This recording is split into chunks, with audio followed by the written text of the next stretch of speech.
ইবনা আদম, হে আদম সন্তান, ইন্নাকা মা দাউতানি ওয়া রাজাউতানি গফারতু লাকা আলা মা কানা ফিকা ওয়ালা উবালি।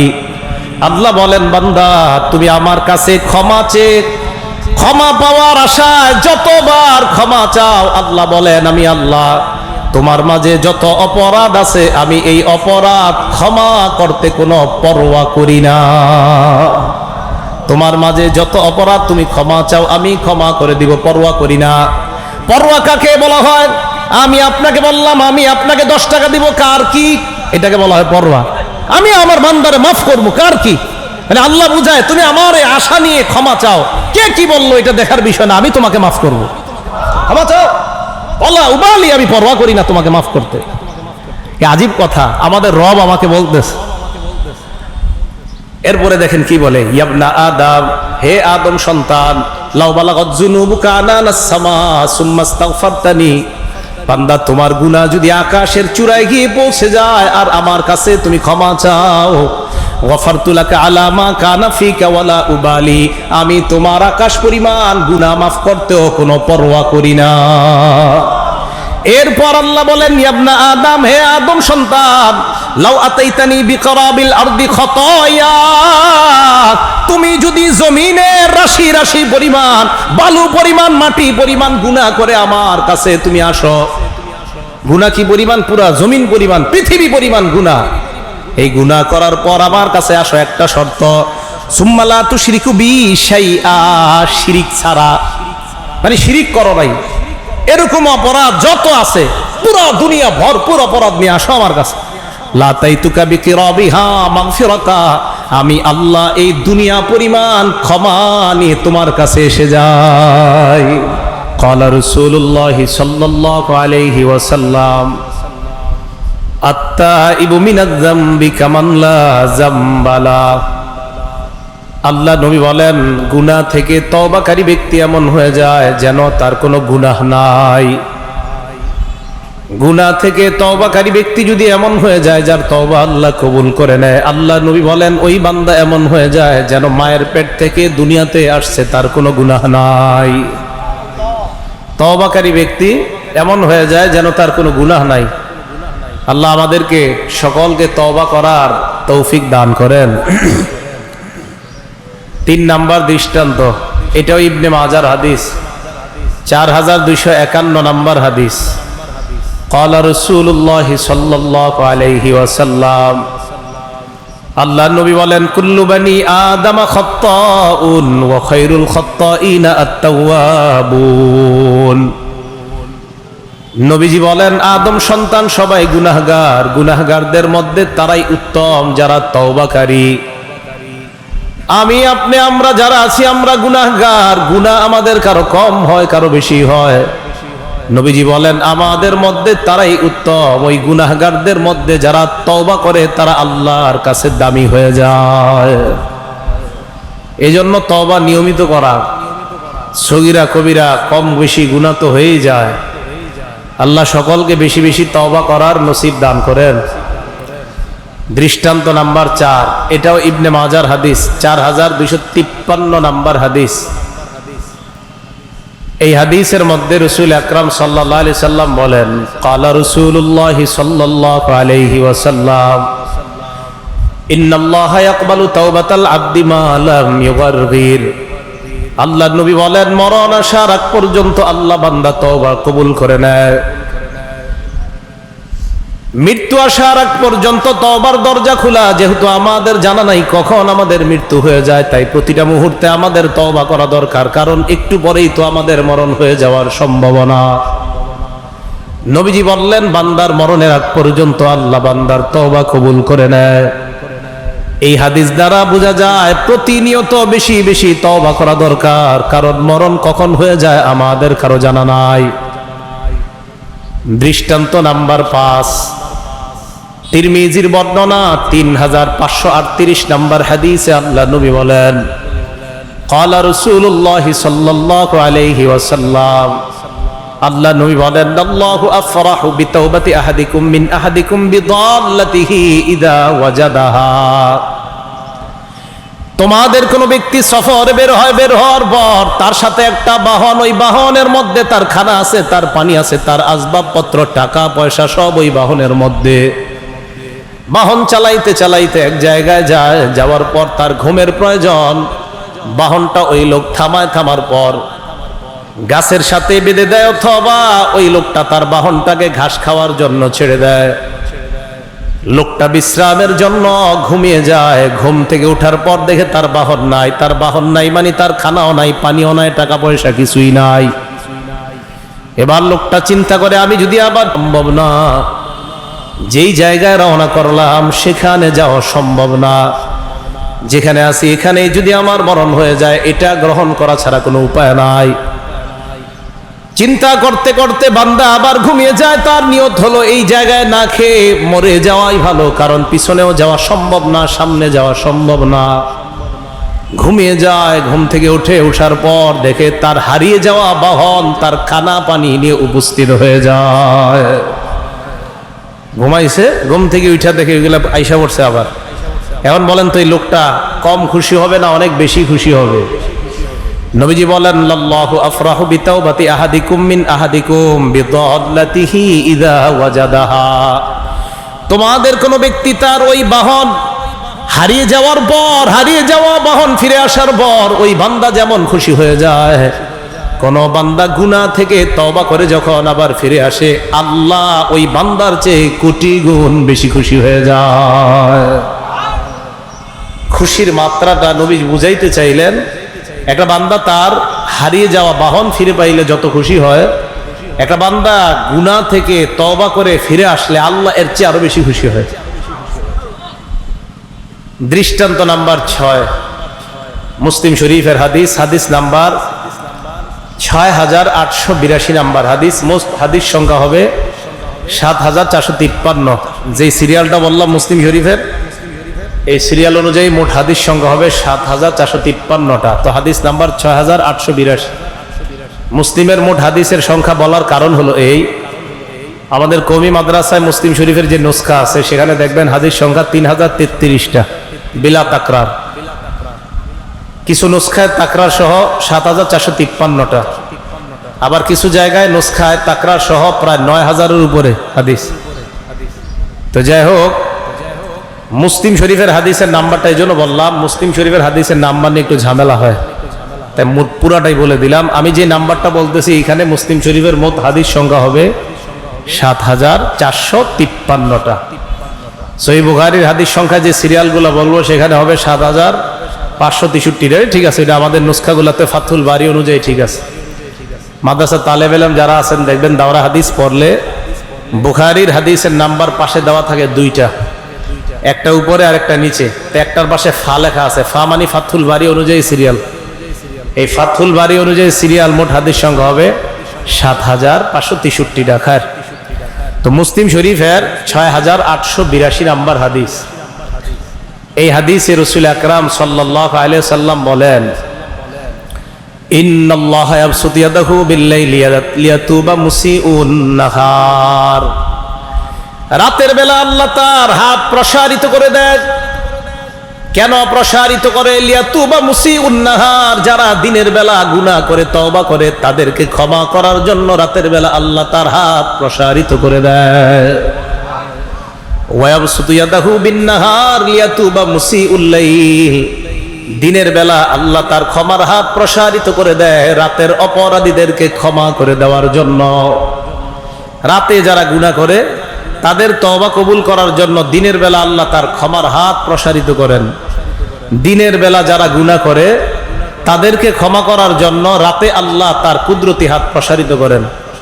এই হাদিস শুনে আবার আপনাদের এলাকার কেউ প্রশ্ন করতে পারে, তার মানে আল্লাহর হাত আছে। এই জাতীয় প্রশ্নকারী এলাকা আছে কিনা জানি না। যদি থাকে আর এই প্রশ্ন যদি করে আল্লাহর হাত আছে, আল্লাহর পা আছে, তা আপনারা বলবেন না ভাই আল্লাহর হাত পা কেমন আমরা জানি না। তো বলবে আরিফ বিন হাবিব যে বললো আল্লাহ হাত প্রসারিত করে, তখন বলবেন এটা আল্লাহর কুদরতি হাত। তো সে বলবে যে আল্লাহর কুদরতি হাত তাহলে কেমন? তখন আপনারা জবাব দিলেন জান্নাতে আল্লাহর যেমন দেখবো তেমন। কি জবাব দিবেন? যদি বলে আল্লাহ কেমন, বলবেন আল্লাহরে জান্নাতে যেমন দেখবো তেমন। তো বলবে কেমন? তখন বলবেন যে ইনশাল্লাহ আমরা জান্নাতে গিয়ে যেমন দেখবো তেমন। এই প্রশ্ন কেন করবে জানেন? আপনাদেরকে একটা জায়গায় আটকানোর জন্য। কি? ফতুয়ার কিতাবে, ফিকহের কিতাবে আছে ইমাম আবু হানিফা আল্লাহকে 100 বার স্বপ্নে দেখছে। এইটা দিয়ে আপনারা আটকাবে। তো আল্লাহর যদি হাত পা না থাকে, ইমাম আবু হানিফা স্বপ্নে আল্লাহরে কেমনে দেখলো? প্রশ্ন করবে। তিরমিজি শরীফের একটা হাদিসে আছে নবীজি আল্লাহরে স্বপ্ন দেখছে। তা আপনারে প্রশ্ন করে আটকাবে যে আল্লাহরে নবীজি যে স্বপ্নে দেখলেন কেমন দেখছে? তো হাদিসের মধ্যে আসছে আল্লাহ তার হাত নবীজির এই জায়গায় রাখছে, সিনায়। হ্যাঁ, সিনায় রাখছে। তো আপনারা আটকাবে যে আল্লাহর যদি হাত পা না থাকে তাহলে নবীজির স্বপ্নে আল্লাহ সিনায় হাত রাখলে কিভাবে? আপনারা আটকাবে এই জন্য। তাহলে আল্লাহর আকার আছে, আল্লাহ দেখতে কেমন? যদি নাই হয় তো আল্লাহরে নবী স্বপ্নে কেমন দেখলো, ইমাম আবু হানিফা স্বপ্নে কেমন দেখলো? আপনাদের জবাব হবে নবীজি আল্লাহরে স্বপ্নে তেমন দেখছে, ইমাম আবু হানিফা আল্লাহকে স্বপ্নে তেমন দেখছে, জান্নাতে আমরা যেমন দেখব। কথা মনে থাকবে? তো জান্নাতে যেমন দেখবো, কেমন দেখবো আল্লাহ জানে কেমন দেখবো। তা আল্লাহ পাক রব্বুল আলামিন রাতের বেলা ওনার হাত প্রসারিত করে। বলেন তো আল্লাহর হাত কেমন? জান্নাতে যেমন দেখবো তেমন। দিনের বেলা আল্লাহ হাত প্রসারিত করে রাতের অপরাধীদেরকে ক্ষমা করে দেওয়ার জন্য। ঝগড়া মুক্ত ভাবে আমরা ভাই ভাই হয়ে থাকার তৌফিক দান করেন। তো তওবার ব্যাপারে 6টা কথা বললাম, 6টা দৃষ্টান্ত দিলাম। গুনাহ মাফের 1 নাম্বার উপায় আল্লাহর কাছে তওবা করা। আল্লাহ আমাদের সকলকে খাঁটি তওবা করার নসিব দান করেন। তওবার 4টা শর্ত। বলেন তওবার শর্ত কয়টা? বেশিরভাগ মুহাদ্দিসিনে কেরাম, মুফাসসিরিনে কেরাম লেখছে 3টা। অনেকে আবার এটার সাথে আরেকটা অ্যাড করছে, মোট 4টা। 1 নাম্বার শর্ত আল ইকলাউ আনিল মাসিয়া, গুনাহ থেকে ফিরে আসা। 2 নাম্বার আন নাদামু আলা মা ফালা, যেই গুনাহ আমি অতীতে করলাম এই গুনাহের উপর অনুতপ্ত হওয়া। 1 নাম্বার গুনাহ থেকে ফিরে আসা, 2 নাম্বার অনুতপ্ত হওয়া। অনুতপ্ত হওয়াটাও একটা তওবা, মনে রাখবেন। এটা হাদিস দ্বারা প্রমাণিত। ইবনে মাজার 4252 নম্বর হাদিসে ক্বালা রাসূলুল্লাহ সাল্লাল্লাহু আলাইহি ওয়াসাল্লাম, আল্লাহ নবী বলেন আন-নাদামু আত-তাওবা, অনুতপ্ত হওয়া এটাও একটা তওবা। এই মুহূর্তে এই জায়গায় আমরা যারা বসা, মনে মনে যদি অনুতপ্ত হই আমি আজকে সকালবেলা কি গুনাহটা করলাম, এই যে অনুতপ্ত হওয়া, আল্লাহ নবী বলেন এটাও তোমার তওবা। তাহলে তওবার 4টা শর্ত। 1 নাম্বার গুনাহ থেকে ফিরে আসা, 2 নাম্বার অতীতের গুনাহ কর্মকাণ্ডের জন্য অনুতপ্ত হওয়া, 3 নাম্বার প্রতিজ্ঞা করা জিন্দেগিতে আর এই গুনাহ না করা, 4 নাম্বার আরেকটা কি, বান্দার হক যদি আপনি নষ্ট করে থাকেন ওই হক আদায় করে দেওয়া। প্রথম 3টা মনে রাখবেন। 1 নাম্বার গুনাহ থেকে ফিরে আসা, 2 নাম্বার অনুতপ্ত হওয়া, 3 নাম্বার প্রতিজ্ঞা করা ভবিষ্যতে এই গুনাহ আর কখনো করবেন না। 4র্থ আরেকটা অ্যাড করবেন, বান্দার হক যদি মেরে থাকেন এই হকগুলো আদায় করা। কারণ আপনি সারা জীবন সিজদায় পড়ে থাকলেও এটা কিন্তু আপনি মাফ পাবেন না যতক্ষণ উনি মাফ না করবে। কথা কি বুঝে আসছে সবার? এই 4টা শর্ত। তাহলে গুনাহ থেকে মাফের 1 নাম্বার উপায় তওবা করা। 2 নাম্বার ইস্তেগফার পাঠ করা। পড়েন তো একটু সবাই, আস্তাগফিরুল্লাহ। এটা বেশি বেশি পড়া, আস্তাগফিরুল্লাহ।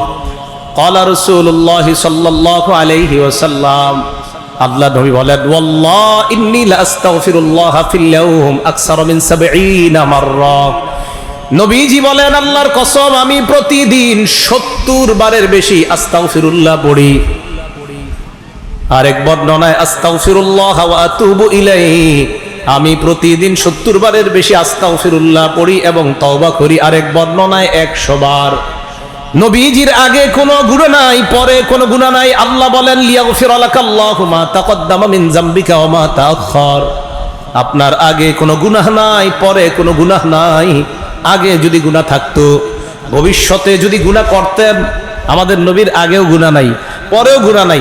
যদি আগে গুনাহ থাকতো, যদি ভবিষ্যতে গুনাহ করতো, আল্লাহ কয় অগ্রিম সব মাফ। তো যার সব মাফ, উনি নিয়মিত 100 বার আস্তাগফিরুল্লাহ পড়ে, 100 বার তওবা করে। তো আমাদের তো দরকারই নেই করা। হ্যাঁ, এই জন্য আমরা বেশি বেশি ইস্তেগফার করব, তওবা করব। শর্ট ভাবে কিভাবে পড়বেন, ওলামা একরাম ছাড়া যারা অন্যরা আছেন তা আপনারা একটু গুরুত্ব সহকারে আমার সাথে পড়েন, আস্তাগফিরুল্লাহ ওয়া আতুবু ইলাইহি। বাস এতটুকুই। নিয়মিত 70 বার, যদি পারেন 100 বার আস্তাগফিরুল্লাহ ওয়া আতুবু ইলাইহি। আর আরেকটু যদি বড় করে পড়তে পারেন, আস্তাগফিরুল্লাহাল্লাযী লা ইলাহা ইল্লা হুয়াল হাইয়ুল কাইয়্যুম ওয়া আতুবু ইলাইহি। এটা যদি পড়েন তা হাদিসে পুরা এরকম সুন্দরভাবে দেওয়া, সেটা পড়তে পারেন। আর আরেকটা আমরা যেটা বলি, আস্তাগফিরুল্লাহ রাব্বি মিন কুল্লি যামবি ওয়া আতুবু ইলাইহি লা হাওলা ওয়ালা কুওয়াতা ইল্লা বিল্লাহিল আলিয়্যিল আযীম। অর্থগতভাবে ঠিক আছে, এটা আস্তাগফিরুল্লাহ রাব্বি মিন কুল্লি যামবিন, অর্থে কোনো ভুল নাই। বাকি এই জাতীয় ইস্তেগফার হাদিসে নাই, কিন্তু এটা মাথায় রাখতে হবে। আস্তাগফিরুল্লাহ রাব্বি মিন কুল্লি যামবিন, এতটুকু ঠিক আছে। আস্তাগফিরুল্লাহ রাব্বি মিন কুল্লি যামবিন অর্থগতভাবে এটা ঠিক আছে, কোনো সমস্যা নাই। তো আমি যেটা বললাম ওটা হাদিসের বর্ণনা, আস্তাগফিরুল্লাহাল্লাযী লা ইলাহা ইল্লা হুয়াল হাইয়ুল কাইয়্যুম ওয়া আতুবু ইলাইহি। এটা যদি পড়েন এটা ঠিক আছে। আর যেটা বললাম আমাদের এলাকায় সমাজে আমরা যেটা পড়ি অর্থগতভাবে ওইটাও ঠিক আছে। তা আমি বলি হাদিসে যেটা আমরা পেয়েছি এটা পড়ি আমরা, এটা পড়াটাই ভালো, বেশি উত্তম। তো আস্তাগফিরুল্লাহাল্লাযী লা ইলাহা ইল্লা হুয়াল হাইয়ুল কাইয়্যুম ওয়া আতুবু ইলাইহি, এটা যদি পড়তে পারেন ভালো। যদি বলেন না শর্টে পড়ব, তা আস্তাগফিরুল্লাহ ওয়া আতুবু ইলাইহি 70 বার, আর যদি পারেন 100 বার নিয়মিত। আল্লাহ আমল করার তৌফিক দান করেন। তো ইস্তেগফার পড়া, সূরা আলী ইমরানের 135 নম্বর আয়াতে আল্লাহ বলেন, ওয়াল্লাযীনা ইযা ফাআলু ফাহিশাতান আও যালামু আনফুসাহুম যাকারুল্লাহ ফাস্তাগফারু লিযুনুবিহিম ওয়া মান ইয়াগফিরুয যুনুবা ইল্লাল্লাহ ওয়া লাম ইউসিররু আলা মা ফাআলু ওয়া হুম ইয়ালামুন। আল্লাহ বলেন, ওয়াল্লাযীনা ইযা ফাআলু ফাহিশা, যারা কোনো অশ্লীল কর্ম করে ফেলে, আও যালামু আনফুসাহুম, নিজেদের উপর যারা কোনো জুলুম করে, যাকারুল্লাহ, সাথে সাথে যারা আল্লাহকে স্মরণ করে, ফাস্তাগফারু লিযুনুবিহিম, তারা ওই সময় আল্লাহর কাছে নিজেদের অপরাধের জন্য ক্ষমা চায়। ওয়া মান ইয়াগফিরুয যুনুবা ইল্লাল্লাহ, আল্লাহ বলেন আল্লাহ ছাড়া ক্ষমার কে করবে বলো। ওয়া লাম ইউসিররু আলা মা ফাআলু ওয়া হুম ইয়ালামুন, জেনে শুনে ওই গুনাহ বারবার করে না। আল্লাহ বলেন, উলাইকা জাযাউহুম মাগফিরাতুম মির রাব্বিহিম, তাদের পুরস্কার হলো তাদের জন্য আল্লাহর পক্ষ থেকে ক্ষমা। তাহলে এই আয়াত দ্বারা বোঝা যায়, অপরাধ করেন, অশ্লীল কাজ করেন, আল্লাহরে স্মরণ করেন, ইস্তেগফার পাঠ করেন, আল্লাহর কাছে ক্ষমা প্রার্থনা করেন, তাহলে আল্লাহ পাক রব্বুল আলামিন ছাড়া আর ক্ষমা করবেই বা কে? ওই সময় যদি আমরা আল্লাহর কাছে ক্ষমা চেয়ে নেই, আশা করা যায়, আল্লাহর কাছে আশা রাখা, আল্লাহ আমাদের জিন্দেগীর সব গুনাহ মাফ করে দিবেন। একটা আশ্চর্য হাদিস শুনেন, মুসলিম শরীফের 6879 নম্বর হাদিস। قال رسول الله صلى الله عليه وسلم عن الله عز وجل, আল্লাহর পক্ষ থেকে আল্লাহর নবী হাদিসে কুদসি বর্ণনা করেন, আল্লাহ পাক রব্বুল আলামিন বলেন, আজনাবা আব্দুন জামবান, আপনাদের এলাকার কোন বান্দা অপরাধ করছে, করার পর ওই বান্দা বলছে, আল্লাহুম্মা গফিরলি জামবি, আল্লাহ তুমি আমার অপরাধ ক্ষমা করে দাও। আবার বুঝেন, আমাদের কেউ অপরাধ করে ফেললাম, করার পর বললাম আল্লাহুম্মা গফিরলি জামবি, আল্লাহ তুমি আমার অপরাধ ক্ষমা করে দাও। যদি আরবি পারেন আরবি, না পারলে বাংলায়। কি বাংলাটা? আল্লাহ তুমি আমার অপরাধ ক্ষমা করে দাও।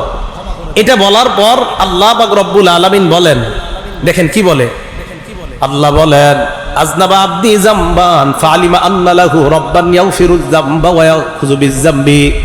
আল্লাহ পাক রব্বুল আলামিন বলেন, আমার বান্দা অপরাধ করেছে, অপরাধ করার পর আমার কাছে ক্ষমা চেয়েছে, তার মানে আমার বান্দা জানে তার একজন রব আছে আল্লাহ।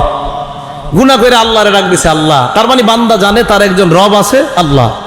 ইয়াগফিরুয যামবা, যে রব তার গুনাহ ক্ষমা করে দেয়, ওয়া ইয়াখুযু বিয-যামবি, গুনাহের কারণে পাকড়াও করে, আমার বান্দা জানে এমন একজন রব আছে তার। সুম্মা আদা ফাজনাবা, বান্দা আবার গুনাহ করে, গুনাহ করার পর বলে, আই রব্বি ইগফিরলি যামবি, মাবুদ তুমি আমার গুনাহ ক্ষমা করে দাও। তখন আল্লাহ বলে, আলিমা আব্দি আন্না লাহু রাব্বা, আমার বান্দা জানে তার একজন রব আছে, ইয়াগফিরুয যামবা ওয়া ইয়াখুযু বিয-যামবি, গুনাহ মাফ করে দেয়, গুনাহের কারণে বান্দাকে পাকড়াও করেন। এরপর সুম্মা আদা ফাজনাবা, বান্দা আবার গুনাহ করে, আবার আল্লাহ পাকের কাছে বলে, আই রব্বি ইগফিরলি, মাবুদ তুমি আমাকে ক্ষমা করে দাও। আল্লাহ বলে, আমার বান্দা জানে তার একজন রব আছে, তাই আমার কাছে ডাক দিয়ে বলছে, রব তুমি আমাকে ক্ষমা করে দাও। দেখেন কি বলে এবার আল্লাহ বলেন, আমার বান্দা যেহেতু জানে তার একজন রব আছে তাই ক্ষমা চেয়েছে। আর বান্দা জানে গুনাহ আল্লাহ মাফ করে, গুনাহের কারণে আল্লাহ পাকড়াও করেন। ভাই কথাটা মনে রাখবেন, আল্লাহ গুনাহও মাফ করে, গুনাহের কারণে পাকড়াও করে। আমরা যেন পাকড়াও না হই, আল্লাহ হেফাজত করেন। ইয়ারাফুল মুজরিমুনা বিসীমাহুম ফায়ুখাযু বিন্নাওয়াসিহি ওয়াল আকদাম। অপরাধীদেরকে ইয়ারাফু চিনা যাবে, বিসীমাহুম তাদের আলামত দেখেই চিনে যাবে। আল্লাহ আমাদেরকে যেন অপরাধী বলে ডাক না দেয় কিয়ামতের ময়দানে। তো আল্লাহ পাক রব্বুল আলামিন এটা বলার পর বলেন এক পর্যায়ে, ফাকাদ গফারতু লাকা, বান্দা আমি তোমাকে মাফ করেই দিলাম। কারণ বান্দা জানে তার রবকে। বলেন আমাদের অপরাধ হয়ে গেলে কার কাছে ক্ষমা চাইব? কারণ আমরা জানি আমাদের রব একজন, তিনি আল্লাহ।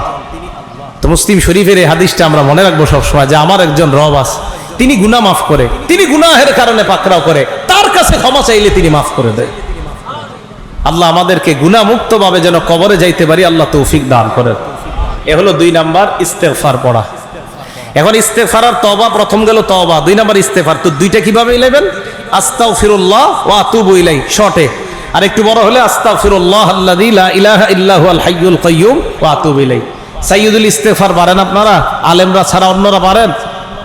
আল্লাহুম্মা আনতা রাব্বি লা ইলাহা ইল্লা আনতা খালাকতানি ওয়া আনা আবদুকা ওয়া আনা আলা আহদিকা ওয়া ওয়া'দিকা মাসতাতা'তু আউযু বিকা মিন শাররি মা সানা'তু আবুউ লাকা বিনি'মাতিকা আলাইয়া ওয়া আবুউ লাকা বিযামবি। আর এক বর্ণনায় আবুউ বিযামবি, এক বর্ণনায় লাকা আছে আর একটা লাকা নাই।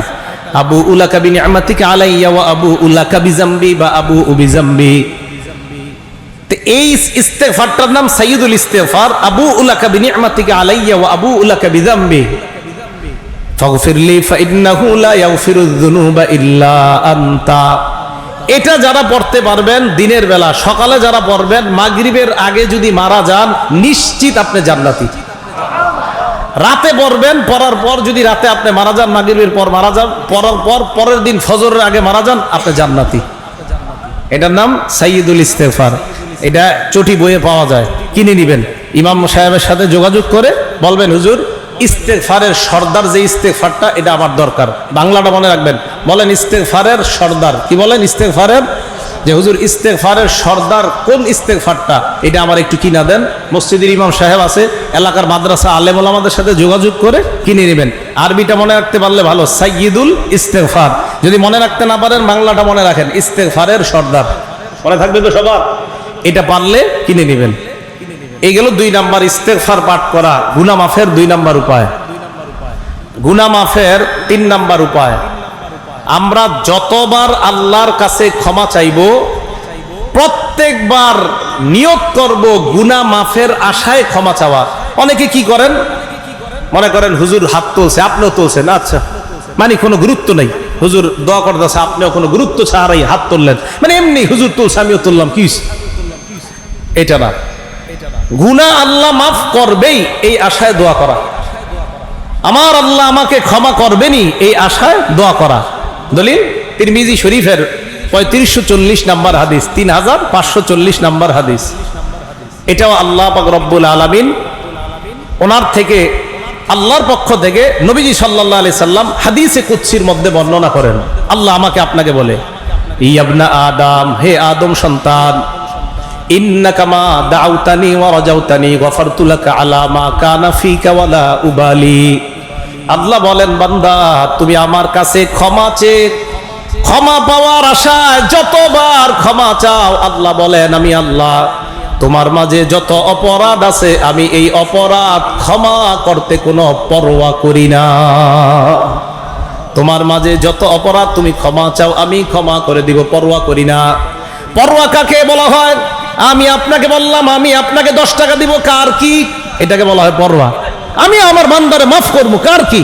মানে আল্লাহ বুঝায় তুমি আমার এই আশা নিয়ে ক্ষমা চাও, কে কি বললো এটা দেখার বিষয় না, আমি তোমাকে মাফ করবো। ক্ষমা চাও, আল্লাহ উবালি, আমি পরোয়া করি না তোমাকে মাফ করতে। কি আজীব কথা, আমাদের রব আমাকে বলতেছে।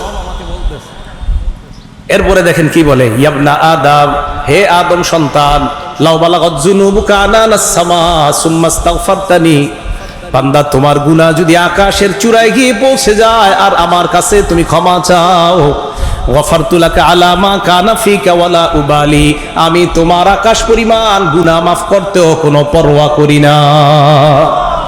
এরপর আল্লাহ বলেন, ইবনা আদম, হে আদম সন্তান, লাউ আতাইতানি বিকরাবিল আরদি খতায়া, তুমি যদি জমিনের রাশি রাশি পরিমাণ, বালু পরিমাণ, মাটি পরিমাণ গুনাহ করে আমার কাছে তুমি আসো।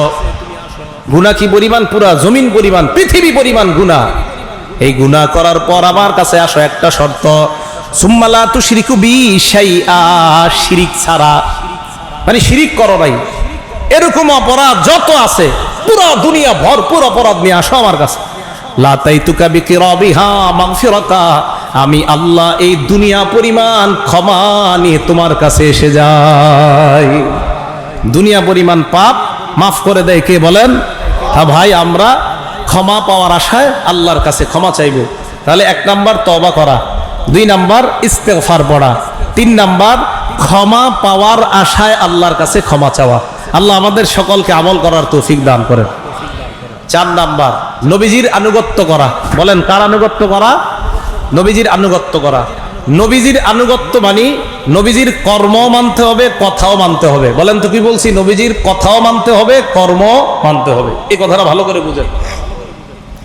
সূরা আলী ইমরান আয়াত নাম্বার 31 আল্লাহ বলেন, কুল ইন কুনতুম তুহিব্বুনাল্লাহ, যদি তোমরা আল্লাহকে ভালোবাসো। আমরা আল্লাহরে ভালোবাসি না সবাই? নবী আপনি বলেন ফাত্তাবিউনি, আমার বান্দারা যদি বলে আমি আল্লাহকে তারা ভালোবাসে, আপনি তাদেরকে বলেন ফাত্তাবিউনি, আমি নবীর অনুসরণ তোমরা করো। তাহলে প্রথম কথা, আমরা ভালোবাসি কাকে? দ্বিতীয় কথা, আল্লাহ কয় আমাকে যারা ভালোবাসে আপনি বলেন তারা যেন আপনার অনুসরণ করে।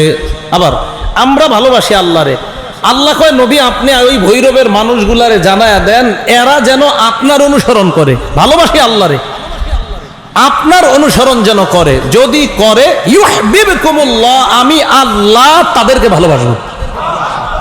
ইউহিব্বুকুমুল্লাহ, আপনি বলেন আমার অনুসরণ করো, ইউহিব্বুকুমুল্লাহ, তোমাদেরকে আল্লাহ ভালোবাসবেন। এরপরে ওয়াগফির লাকুম যুনুবাকুম, তোমাদের সব অপরাধ আল্লাহ মাফ করে দিবেন। নবীজির আনুগত্য করা এর অর্থ হলো আল্লাহ আমাদেরকে ভালোবাসা, 2 নাম্বার আল্লাহ আমাদের জীবনের অপরাধগুলা ক্ষমা করে দেওয়া। তাহলে আমরা ভালোবাসি কাকে?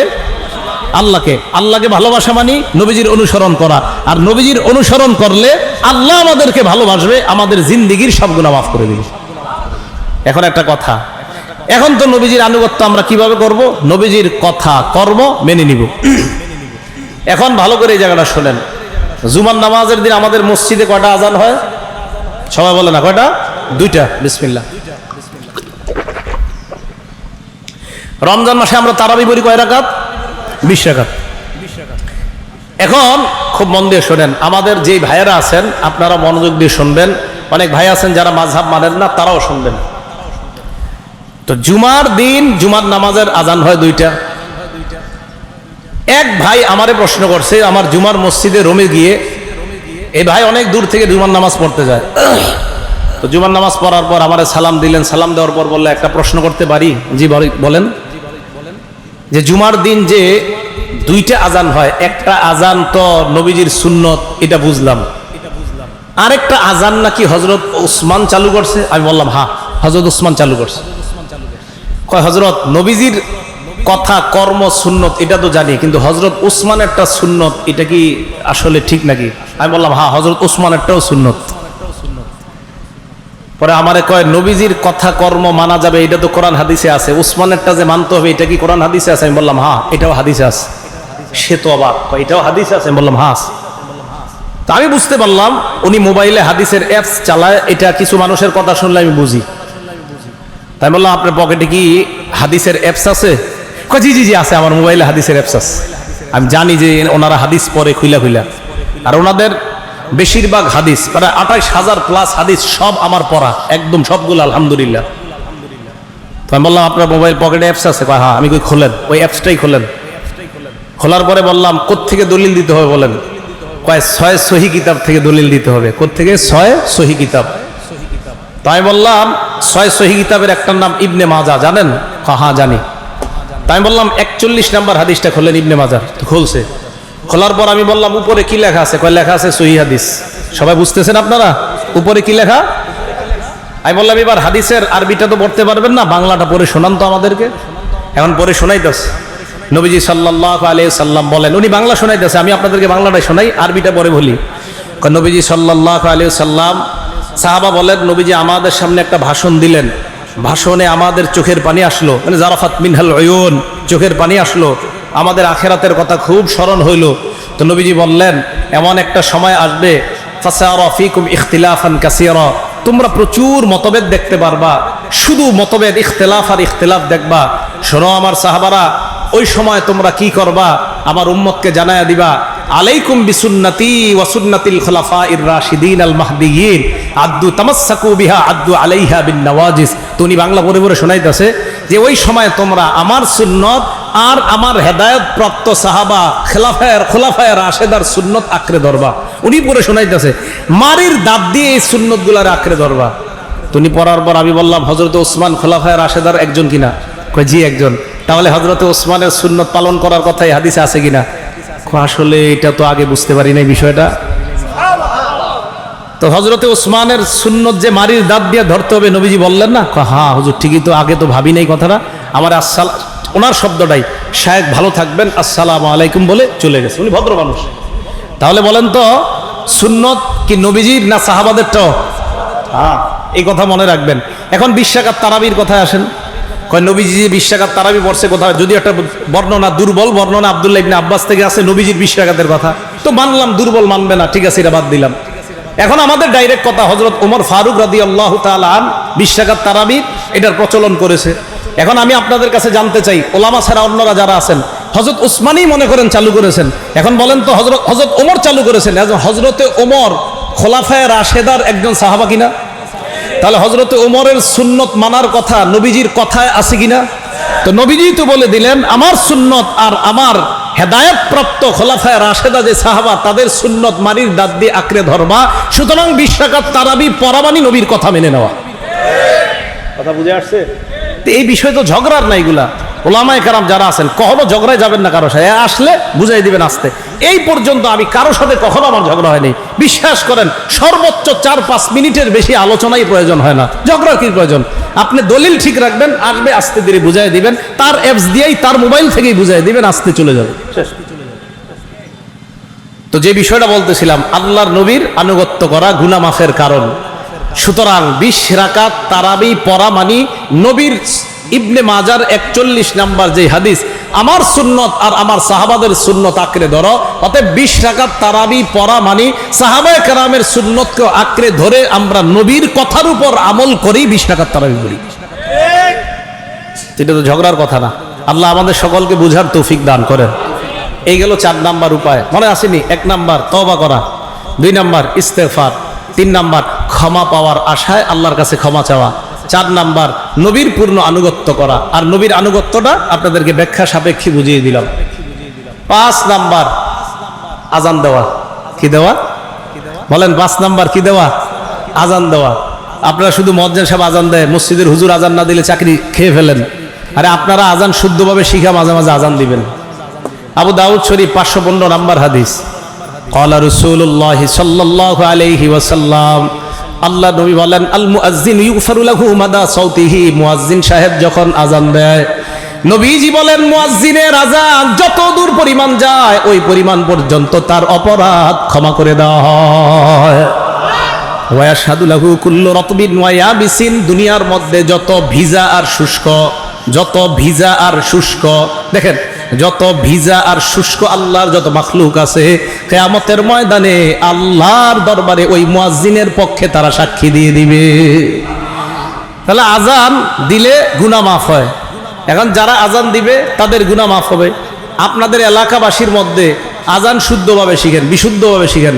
আজানের ব্যাপার আমার আলাদা একটা বয়ান আছে, দেখবেন আছে মনে হয় অনলাইনে, যে আজানের যে কি পরিমাণ ফজিলত। 12 বছর টানা আজান দিলে ওয়াজাবাত লাহুল জান্নাত, জান্নাত ওয়াজিব। সবগুলো হাদিস দিয়ে প্রমাণ করেছে। তো দেখবেন তাহলে 5 নাম্বার গুনাহ মাফের উপায় আজান দেওয়া। 6 নাম্বার 2 রাকাত নামাজ পড়া। বলেন কয় রাকাত নামাজ পড়া? খুব গুনাহ হয়ে গেছে। এখন আপনার আজকে মনটা একটু ভালো লাগতেছে, আল্লাহ এতদিন অপরাধ করছি আমি ঠিক করি নাই, বাস 2 রাকাত নামাজ পড়েন। আবু দাউদ শরীফের 1521 নম্বর হাদিস। ক্বালা রাসূলুল্লাহ সাল্লাল্লাহু আলাইহি ওয়াসাল্লাম, আল্লাহ নবী বলেন, মা ইহসিনুত তুহুরা, আল্লাহ নবী বলেন, আল্লাহর কোন বান্দা যদি অপরাধ করে, করার পর ফায়ুহসিনুত তুহুরা, সুন্দরভাবে পবিত্রতা অর্জন করে নেয়, পবিত্রতা অর্জন করার পর ফায়াকুমু ফায়ুসাল্লি রাকাতাইন, এরপর নামাজে দাঁড়ায় যায়, 2 রাকাত নামাজ আদায় করে নেয়। নামাজ আদায় করার পর বসে বসে পড়ে সুম্মা আস্তাগফিরু, এরপর বসে কয়েকবার আস্তাগফিরুল্লাহ পড়েন, আস্তাগফিরুল্লাহ আস্তাগফিরুল্লাহ, বসে বসে কয়েকবার ইস্তেগফার করে। নবীজি বলেন, ইল্লা গফারাল্লাহু লাহু যামবা, আল্লাহ পাক এই বান্দার আগের সব অপরাধ ক্ষমা করে দেয়।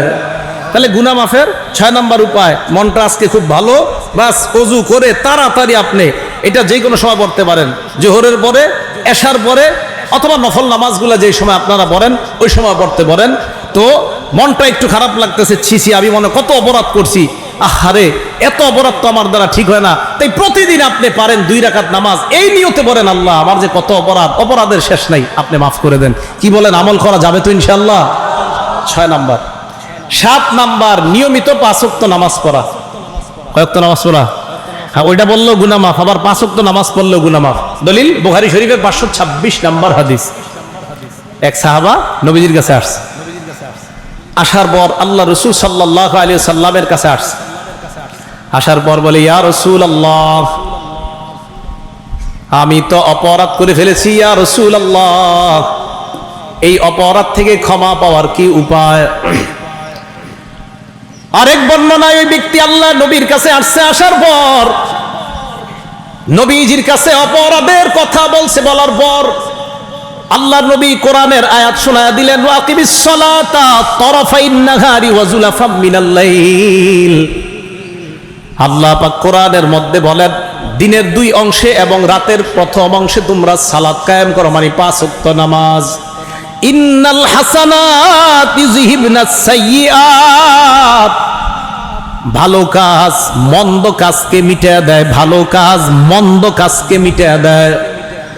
এই আয়াতের মাধ্যমে আল্লাহ নবী বুঝায়, 5 ওয়াক্ত সালাত আদায় করো, তোমার অপরাধ আল্লাহ মাফ করে দিবেন, এই নামাজগুলাই তোমার মন্দ কাজগুলাকে মিটিয়ে দিবে। সাহাবা আল্লাহ নবীকে বলি, ইয়া রাসূলুল্লাহ আলিহাদা খাসা, এই যে আপনি কথাটা বললেন, অপরাধ করলে 5 ওয়াক্ত সালাত আদায় করলে তার গুনাহ আল্লাহ মাফ করে দেয়, এটা কি শুধু আমার জন্য স্পেশাল বৈশিষ্ট্য? নবীজি বলে, দাদা লিজামিই উম্মতি কুল্লিহিম, আমার সমস্ত উম্মতের জন্য এই বৈশিষ্ট্য আল্লাহ দিয়ে দিয়েছেন, এই ছাড় আমার সব উম্মতের জন্য আল্লাহ দিয়েছেন। আমার উম্মত 5 ওয়াক্ত সালাত আদায় করবে, তাদের অপরাধ আল্লাহ মাফ করে দিবেন। ভাই 5 ওয়াক্ত নামাজ নিয়মিত পড়ব তো ইনশাআল্লাহ। এই 7 নাম্বার। 8 নাম্বার, জামাতের সাথে নামাজ আদায় করা। কিসের সাথে? তাহলে 6, 7, 8 কিভাবে মনে রাখবেন? 6 নাম্বার 2 রাকাত নফল নামাজ পড়া, 7 নাম্বার 5 ওয়াক্ত ফরজ নামাজ পড়া, 8 নাম্বার জামাতের সাথে নামাজ আদায় করা। কিসের সাথে নামাজ আদায় করা? জামাতের সাথে। কারণ ছাড়া জামাত মিস করেন না। জামাতের ব্যাপারে আমার আলোচনার বিষয় না, তা বলতাম, জামাত ছেড়ে দেওয়া কত বড় অপরাধ। জামাত মিস করেন না, জামাত পুরুষরা ভুলেও মিস করবেন না, ইচ্ছাকৃত ভাবে, ওজোর ছাড়া। তো 8 নাম্বার, জামাতের সাথে নামাজ আদায় করা। মুসলিম শরীফের 6899 নাম্বার হাদিসের বর্ণনা। এক সাহাবা নবীজির কাছে আসছে, আমি যেভাবে বাংলাটা বলি ঠিক এইভাবে বলবেন, ওলামায়ে কেরাম বাংলাটা বুঝে নিবেন, সাধারণ জনগণকে আমি বাংলাটা অন্যভাবে বলবো, তাই ওলামারা বুঝে নিবেন একভাবে, সাধারণ জনগণ অন্যভাবে বুঝবেন। আন্না রাজুলান আসাবা মিন ইমরাআতিন কুবলাতান, নবীজির জামানায় এক ব্যক্তির একটা অপরাধ হয়ে গিয়েছে, নারী ঘটিত অপরাধ। অপরাধটা কি? নারীর শরীরে স্পর্শ হয়েছে কোনোভাবে। আসাবা মিন ইমরাআতিন কুবলাতান, তো যাই হোক একটা অপরাধ হয়ে গেছে। তো ওই নারীর শরীরে স্পর্শ নামক, ওই স্পর্শ করার মাধ্যমে একটা অপরাধ হয়ে গেছে যে কোনোভাবে, অর্থাৎ তার শরীরে কোনোভাবে তার স্পর্শ হয়েছে, কিন্তু আপনার ব্যভিচার বা এই জাতীয় অপরাধ না। তো উনি নবীজির কাছে আসছে, আসার পর বলে, ইয়া রাসূলুল্লাহ আকিম আলাইয়া হাদ্দা, হুজুর আমার উপর তাড়াতাড়ি শাস্তি প্রয়োগ করেন। এই কথা বলার পর হাদারাতিস সালাত, নামাজের সময় হয়ে গিয়েছে। নামাজের সময় হওয়ার পর আল্লাহ নবী ইমামতি করলেন। সাল্লাল্লাহু মা রাসূলিল্লাহি সাল্লাল্লাহু আলাইহি ওয়াসাল্লাম, ওই ব্যক্তি আল্লাহ নবীর সাথে নামাজ পড়লেন জামাতে। কোন ব্যক্তি? যে ব্যক্তি আয়েশা বলছে হুজুর আমার বড় অপরাধ হয়ে গেছে, আমার উপরে আপনি তাড়াতাড়ি শাস্তি প্রয়োগ করেন। নামাজের পর লোকটা আল্লাহ নবীর সামনে গিয়ে বলি, ইয়া রাসূলুল্লাহ আকিম আলাইয়া কিতাব আল্লাহ, আল্লাহর কিতাব অনুযায়ী আপনি আমার উপর ফয়সালা করেন। আরেক বর্ণনায় আকিম ফিয়া কিতাব আল্লাহ আসাবতু হাদ্দা, শাস্তিযোগ্য অপরাধ আমি করেছি, তাড়াতাড়ি শাস্তি দিয়ে দেন। আল্লাহ নবী বললেন হাল হাদারতাস সালাতা মা'না, এই মাত্র যে আমি নামাজ পড়াইলাম, এই নামাজে তুমি আমাদের সাথে জামাতে নামাজ পড়েছো কিনা? জি হুজুর আমি জামাতে নামাজ পড়েছি। আল্লাহ নবী বলেন গফারাল্লাহু লাকা যামবা, এই যে জামাতে নামাজ আদায় করেছো, যেই অপরাধ করে তুমি আসলা, ওই অপরাধ আল্লাহ মাফ করে দিয়েছেন। জামাতে নামাজ পড়ছো না, ওলামারা কিন্তু বুঝছে এটা অনেক বড় অপরাধ ছিল একটা। এই অপরাধ করে এসেও বলছে হুজুর আমি তো এত বড় অপরাধ করছি, আমি কি করব? নবীজি বলছে জামাতে নামাজ পড়ছো, হ্যাঁ যাও আল্লাহ তোমাকে মাফ করে দিস। তাহলে 8 নাম্বার জামাতের সাথে নামাজ আদায় করা। জামাতের সাথে নামাজ সবাই পড়েন। বুখারীর 645 নাম্বার হাদিসে আছে সালাতুর রাজুল তাফদুলু সালাতুল জামাআতি তাফদুলু সালাতাল ফাজ্জি বি27 দারাজা। জামাতে নামাজ আদায় করলে আর একাকী নামাজ পড়লে ওই একাকী ব্যক্তির চেয়ে জামাতে যিনি নামাজ আদায় করছে আল্লাহ তাকে 27 গুণ বেশি সওয়াব দান করে। তা আমাদের সওয়াব বেশি দরকার না কম? বেশি। ভাই আমরা জামাতের সাথে নামাজ আদায় করব, তাহলে গুনাহ মাফের 8 নাম্বার উপায় জামাতের সাথে নামাজ পড়া। গুনাহ মাফের 9 নাম্বার উপায়, এটা মন দিয়ে শুনেন। একটা জায়গায় গেছেন আপনি, গুনাহ হয়ে গেছে, সাথে সাথে আরেকটা ভালো কাজ করেন। আপনি গত 3 দিন 4 দিন কোনো গুনাহ করেন নাই, আজকে এক জায়গায় বেড়াইতে গেছেন, একটা অপরাধ হয়ে গেছে, কেউ দেখে নাই অথবা দেখছে, একটু পরে আপনার অনুশোচনা আসছে, ইন্না লিল্লাহি আমি কি করলাম, সাথে সাথে ওই জায়গায় একটা ভালো কাজ করেন। তিরমিজি শরীফের 1987 নাম্বার হাদিস 1987 আন আবি যার রাদিয়াল্লাহু তাআলা আন আবু যার গিফারি রাদিয়াল্লাহু তাআলা আনহুর বর্ণনা, আল্লাহর নবী আমাকে বললেন আবু যার ইত্তাকিল্লাহা হাইসুমা কুনতা, যেখানেই থাকো আল্লাহকে ভয় করো, যেখানেই থাকো আল্লাহকে ভয় করো। রাতের আধারে আল্লাহকে ভয় করো, দিনের আলোতে আল্লাহকে ভয় করো, পুকুরের পারে আল্লাহকে ভয় করো, পানির নিচে গিয়ে আল্লাহকে ভয় করো, পর্দার আড়ালে আল্লাহকে ভয় করো, পর্দার বাহিরে আল্লাহকে ভয় করো, ঘরে বাহিরে সর্বত্র তুমি আল্লাহকে ভয় করো। এরপর বললেন আবু যর আতবিইস সাইয়্যাতাল হাসানাত তামহুহা, অপরাধ হয়ে গেলে সাথে সাথে একটা ভালো কাজ করবা, এই ভালো কাজটা তোমার অপরাধকে মুছে দিবে। ভালো কাজটা তোমার অপরাধকে মুছে দিবে। তাহলে অপরাধ করলে সাথে সাথে একটা ভালো কাজ এই আশায় করা যে আমার এই ভালো কাজটা আমার গুনাহটাকে খতম করে দিবে। ভাই গুনাহ করেন না, হয়ে গেলে একটা ভালো কাজ করেন, গুনাহ করেন না, হয়ে গেলে একটা ভালো কাজ করে ফেলবেন। এই জন্য গুনাহের সবচেয়ে ভালো কাজ কি বলেন তো? গুনাহ হয়ে গেছে সাথে সাথে আস্তাগফিরুল্লাহ আস্তাগফিরুল্লাহ আস্তাগফিরুল্লাহ আস্তাগফিরুল্লাহ, বাস এটা পড়তে দেয়, এটাও তো একটা ভালো কাজ। আল্লাহ আমাদের সকলকে আমল করার তৌফিক দান করেন। 10 নাম্বার জিকিরের মজলিসে বসা। কোথায় বসা? এই আপনারা এখন জিকিরের মজলিসে বসে আছেন, এটাও জিকিরের মজলিস। বুখারী শরীফ হাদিস নাম্বার 6408 নাম্বার হাদিসের বর্ণনা, ক্বালা রাসূলুল্লাহি সাল্লাল্লাহু আলাইহি ওয়াসাল্লাম, আল্লাহ নবী বলেন ইন্না লিল্লাহি মালাইকাতান ইয়াতুফুনা ফিত তুরুকি ইয়ালতামিসুনা আহলায যিকর। আল্লাহ নবী বলেন আল্লাহর একদল মনোনীত ফেরেশতা আছে, যেই ফেরেশতারা দুনিয়ার রাস্তার অলিতে গলিতে হাঁটতে থাকে, তওয়াফ করতে থাকে। আপনাদের এই বাজারের আশেপাশে যত রাস্তা, এই রাস্তাগুলোতে একদল ফেরেশতা হাঁটতেছে, ইয়ালতামিসুনা আহলায যিকরি, জিকিরকারী মজলিস তারা তালাশ করে। ফাইযা ওয়াজাদু কওমান ইয়াযকুরুনাল্লাহ, একদল মানুষ যখন তারা আল্লাহর জিকিরের মধ্যে পেয়ে যায়, এই রাস্তার মানুষগুলা আমাদেরকে যখন আল্লাহর একটা জিকিরের মধ্যে এই মজমাটা তারা পেয়ে যায়, তানাদাউ হালুম্মু ইলা হাজাতিকুম, এই রাস্তার ফেরেশতারা অন্যান্য রাস্তার ফেরেশতাদেরকে ডাকে, ডাকার পর তাদেরকে বলে এই ফেরেশতাদের দল আমরা যেই মানুষগুলারে তালাশ করতেছিলাম, ইমাম উলামা পরিষদ গজারিয়ার মধ্যে তাদের উদ্যোগে একটা আয়োজন হয়েছে গজারিয়া, চলে আসো ওই মঠের মধ্যে, আমরা তাদেরকে পেয়ে গেলাম। আল্লাহ নবী বলেন আশেপাশের রাস্তার ফেরেশতারা এই মানুষগুলার আশেপাশে আইসা সমস্ত ফেরেশতারা আমাদেরকে আপনাদেরকে ঘেরাও করে নিয়ে নবীজি বলেন ফায়াহুফুনাহুম বিআজনিহাতিহিম ইলাস সামাঈদ দুনিয়া, পুরা মজলিসটাকে ঘেরাও করে ফেরেশতাদের গোল আকৃতির একটা সারি আল্লাহর আসমান পর্যন্ত পৌঁছে যায়। এই সত্যি কথা, এই সত্যি কথা, বুখারী শরীফের হাদিস। আপনার বিশ্বাস হয়তো? হ্যাঁ হ্যাঁ, নবীজি বলছেন, সত্যি কথা। এই জিকিরের মজলিস কোরআন হাদিসের মজলিস। মাদ্রাসা ছাত্ররা সারাদিন পরে জিকিরের মজলিস। মাদ্রাসা ছাত্ররা কাল আল্লাহ কাল রাসূলুল্লাহ, হেফজখানার ছাত্ররা ইয়া আইয়ুহাল্লাযীনা আমানু আলহামদুলিল্লাহি রাব্বিল আলামিন আলিফ লাম মিম, জিকিরের মজলিস। সার্বক্ষণিক মাদ্রাসার ফেরেশতারা আল্লাহর আসমান পর্যন্ত বেষ্টন করে এইভাবে চলে যায় সার্বক্ষণিক। তাহলে মাদ্রাসা মসজিদের দাম আছে না নাই? হ্যাঁ, এরা তো সার্বক্ষণিক আল্লাহর কাছে থাকে। তো ওই পর্যন্ত যাওয়ার পর আল্লাহ তো সব জানে আমাদের ব্যাপারে। এরপরে প্রশ্ন করে মাযা ইয়াকুলু ইবাদি ফায়াসআলুহুম রাব্বুহুম ওয়া হুয়া আ'লামু বিহিম মাযা ইয়াকুলু ইবাদি। আল্লাহ আমাদের ব্যাপারে জানে, তারপরে প্রশ্ন করে আমার বান্দারা কি বলে। ফেরেশতারা কয় ইউসাব্বিহুনাকা ওয়া ইউকাব্বিরুনাকা ওয়া ইউমাজ্জিদুনাকা ওয়া ইয়াহমাদুনাক। আল্লাহ তারা আপনার তাসবিহ পাঠ করে, আপনার বরত্ব বর্ণনা করে, তারা আপনার হামসানা পাঠ করে। এই জায়গায় আমরা আলহামদুলিল্লাহ বলি নাই, আল্লাহু আকবার বলি না। এই যে আমার আগে আজহারি সাহেব হুজুর ওয়াজ করতেছিলেন নামাজের আগে, আমি তো দেখলাম আপনারা আল্লাহু আকবার বলছেন। তাহলে এখানে আল্লাহু আকবার হয়, সুবহানাল্লাহ হয়, আলহামদুলিল্লাহ হয়, আল্লাহর বরত্ব হয়। তো ফেরেশতাদেরকে আল্লাহ বলে হাল রাউনি, তারা কি আমাকে দেখেছে? ফেরেশতারা কয় না, আল্লাহ দেখে নাই। ফেরেশতাদেরকে আল্লাহ বলে কাইফা লাউ রাউনি, দেখলে কি করতো? ফেরেশতারা কয় কানু আশাদ্দা লাকা ইবাদা ওয়া আকসারা লাকা তামজিদান ওয়া তাহমিদান। আল্লাহ দেখলে আরো বেশি ইবাদত করতো, আরো বেশি তাসবিহ পাঠ করতো, আপনার বরত্ব বর্ণনা করতো। ফেরেশতারা কয় মাযা ইয়াসআলুনানি, আমার কাছে কি চায় এরা? এই ইমাম ওলামা পরিষদরা এই মানুষগুলার এখানে আনছে, কেন আনছে, কি চায়?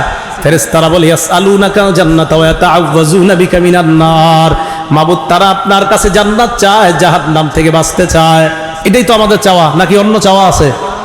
আল্লাহ পাক বলেন জান্নাত জাহান্নাম দেখছে। ফেরেশতারা কয় না, জান্নাত জাহান্নাম দেখলে কি করতো? ফেরেশতারা জবাব দেয় মাবুদ, জান্নাতের নাজ নেয়ামত দেখলে আরো বেশি বেশি ইবাদত করত, জাহান্নামের ভয়াবহতা দেখলে আরো বেশি বেশি আপনার কাছে ক্ষমা প্রার্থনা করত। আল্লাহ বলেন এ ফেরেশতাদের দল, তোমরা সাক্ষী থাকো, ইশহাদু আন্নী কদ গফারতু লাহুম, সাক্ষী থাকো আমি আল্লাহ তাদেরকে মাফ করে দিলাম। ইনশাআল্লাহ আমরা আশাবাদী, আজকে যারা এসেছি এখানে, এখান থেকে ক্ষমা নিয়েই আমরা বাড়িতে যাব ইনশাআল্লাহ। ঠিক আছে তো সবার নিয়ত? ঠিক আছে তো সবার? আমরা ক্ষমা নিয়েই বাড়িতে যাব। মাগরিবের পরেও আলোচনা হবে, যারা এখনো আসেন নাই দ্রুত এসে যান, আল্লাহ তৌফিক দান করেন। মাগরিব পরে হুজুর আলোচনা হবে না, যে এখনো এসে যান। এ হলো আপনার জিকিরের মজলিসে বেশি বেশি বসা, আল্লাহ আমাদেরকে তৌফিক দান করেন। 11 নাম্বার আল্লাহর জিকির করা। বলেন 11 নাম্বার কি করা? আল্লাহর জিকির করা। এই ব্যাপারে আপনাদের সামনে কয়েকটা দৃষ্টান্ত দেই। সূরা আহজাবের 41 নাম্বার আয়াতে আল্লাহ বলেন ইয়া আইয়ুহাল্লাযীনা আমানু যকুরুল্লাহা যিকরান কাসীরা, হে ঈমানদারগণ তোমরা বেশি বেশি আল্লাহর জিকির করো, বেশি বেশি তোমরা আল্লাহর জিকির করো। দ্বিতীয় নাম্বার দৃষ্টান্ত সহিহ বুখারীর 6407 নাম্বার হাদিসে আল্লাহ নবী বলেন মাসালুল লাযী ইয়াযকুরু রাব্বা ওয়াল্লাযী লা ইয়াযকুরু রাব্বা মাসালুল হাইয়্যি ওয়াল মাইয়িত। আমরা দুইজন এক কামরায় থাকি, এক রুমে থাকি। উনি জিকির করে, উনি আল্লাহকে স্মরণ করে, আমি করি না। আল্লাহর নবী কয় উনি হলেন জিন্দা, তুমি হলা জিন্দা লাশ।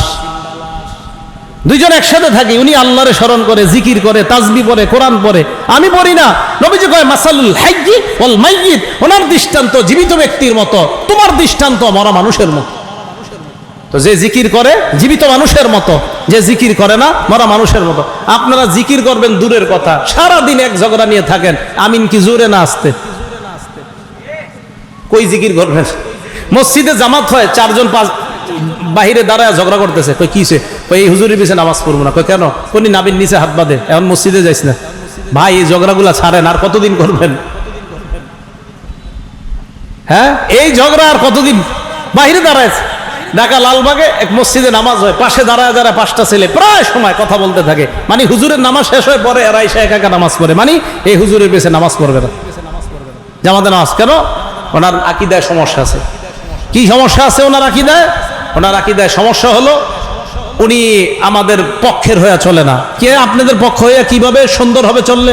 উনি যদি আমিন জোরে বলে, নাবির উপরে যদি হাত বাঁধে, আর ওই যে যা যা আছে আর কি আপনার সবগুলা, তো এইগুলা হইলে আমাদের পক্ষের।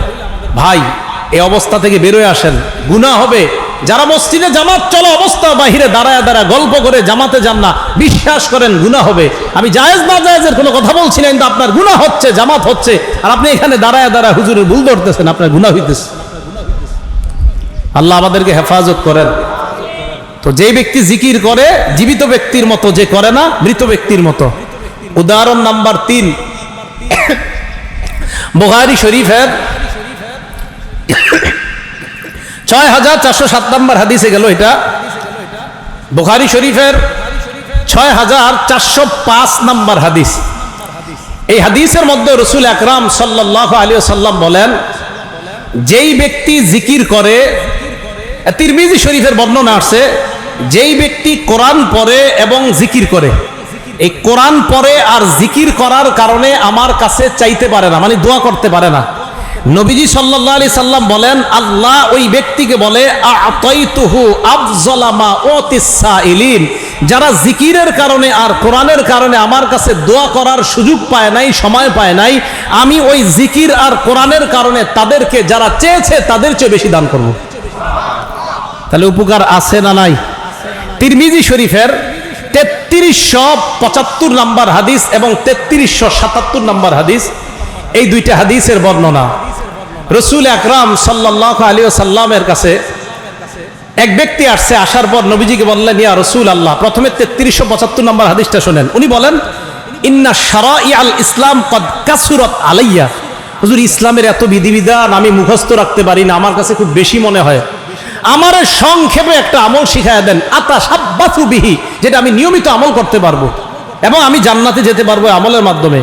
নবীজি বললেন, জিক্রুল্লাহ, তুমি বেশি বেশি আল্লাহর জিকির করো, যত বেশি আল্লাহর জিকির করবা আল্লাহ পাক রব্বুল আলামিন তত বেশি জান্নাতে যাওয়া তোমার জন্য সহজ করে দিবেন।